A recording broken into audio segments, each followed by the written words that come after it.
Meron pong iba't ibang issue ngayon ang tila kinokonekta sa mga Duterte. Gaya ng missing sa Bungiro case. And then sa tingin po ninyo ma'am, hakbang ito para matabunan ang tunay na mga issue na kinakaharap ng bansa? Yes, oo. Matagal mo na sinasabi yan. Noon pa lang kinestyon ni dating Pangulong Rodrigo Duterte, no, ang kapasidad ni Pangulong Marcos, kaisipan niya dahil sa kanyang alleged drug addiction at cocaine use ay hinabol-habol na nila si dating Pangulong Rodrigo Duterte. Noong kinestyon ni dating Pangulong Rodrigo Duterte ang mga blanco sa budget na pinirmahan ng mga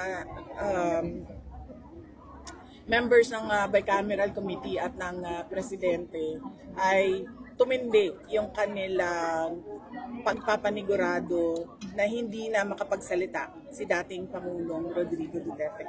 That is stifling dissent, and that is not democracy. Ma'am, sinisisi po ngayon sa Dolomite Beach ng Duterte admin ang baha doon sa Maynila.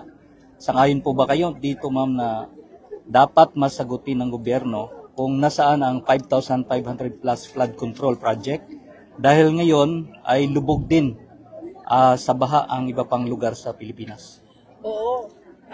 Dapat kasi ang gobyerno kapag merong reklamo o merong mali silang nakikita, hindi sila nagtuturo ng ibang tao. Ang gagawin nila ay sasabihin nila sa mga tao. Ang gagawa namin ng paraan na hindi na babaha dyan sa lugar ninyo kapag merong malakas na ulan o merong bagyo. Ganon ang tamang governance at ganon ang tamang pagpapatakbo ng gobyerno. Hindi yung kapag merong nakita mali ay magtuturo ng ibang rason o magtuturo ng ibang tao.